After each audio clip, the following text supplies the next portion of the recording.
Welcome, Soas of Yakima. I just wanted to give you guys a little bit of information on the new fabric. You're going to see that it comes in this big long strip and both ends are not sewn. What the first step that you're going to do is you are going to sew just the top of one of the sheets. So start on one end, 1 centimeter down, go all the way down the entire length. And the reason for this is because we can take this piece of fabric and we can cut it into 5 adult masks, or we can cut it into some adolescents or some youth. So assuming I've already sewn down that edge, I'm going to go ahead and cut it into an 8-inch strip, and that one will be for an adult. If I want it for a mid-sized kid, I'm going to cut it into a 7-inch strip. And then if I want it for a little kid, I'm going to cut it into a 6-inch strip, and it'll look like this. Okay, so now we have cut our shapes. Our final product is going to look like this. We're going to have 2 ties of the elastic on either end. We're going to have the pleats going downwards, and at the very top we're going to have a pocket where we can insert a filter of some sort, and it'll go on and it pulls up and it looks just like that. All right, so what we're going to do is I'm going to show you guys how to sew one of these, and I'm going to do a couple at a time, and I've got some started in here so that we can go ahead and do this a little bit quicker. Let's see, do we have any? All right, so I've already sewn all the tops. My first step after I've sewn this top seam here is to fold it over just a little bit, about 1 inch across the top. I'm going to grab one of my ties. I'm going to insert it underneath, just like so. Bring up the unfinished edge, lay it on top, and then I'm going to sew my corner.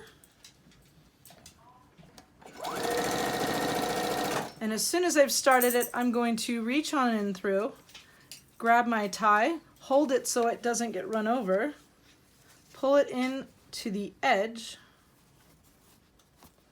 and then sew clear down to the bottom. All right, so I've already sewn one side. Now I'm going to do the same thing on the other side.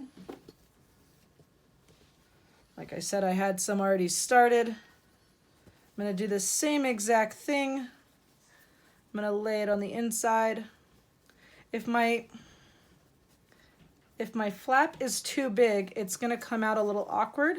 So I want to make sure it's not too big, like 1 inch. If it goes any bigger than that, it's not going to work and it's going to look kind of funky. So lift that up. Just start it just enough to secure it, because if it's not secured, then you can't grab it and pull on it to pull it into the edge. So there it is, just at the very tip. Hold it down, make sure you don't run over the cord.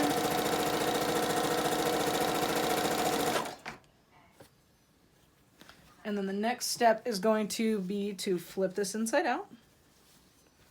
And I think I have one finished.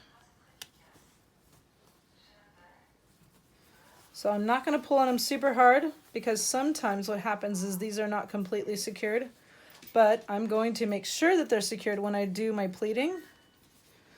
And so there you see that little flap. I'm going to flip it on over, turn it inside out, and it hides all my stitching. It looks pretty good. So there we go. I'm going to start my first. I'm going to make sure that I focus on making sure that I can get that edge nice and tight. Then I'm going to push up and in. No pins necessary. Same thing, up and in.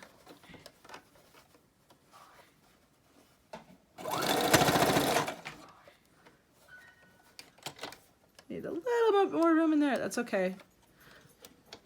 There is no right or wrong number. Your focus is really to make sure that you have secured that end piece when you've sewn it. So I'm gonna go ahead and switch it around. You can choose to go to the next one, or if you're just trying to show both sides, you can do that too. It really doesn't matter. So now I'm pleating going the opposite direction. I'm gonna go down. As soon as I got that first part of the pleat held and it's not moving, I'm gonna move to the next one. And I wanna make sure that when I sew it, I've secured it. So there we go, there's a full process. We're gonna pull this off. Now if I was doing this, I would do one step. I put a big bucket on the other side, a big laundry basket that catches everything, and I could do quite a few all at once. And so there it is. If you wanted to iron it, you could. If you wanted to steam iron it, you could. And then there is your finished product. My backs don't always look super good, but that one actually turned out pretty well. And then again, if you open up your pleat, you have a pocket to put a filter. So there is a completed mask. Go ahead and stop it. Thank you.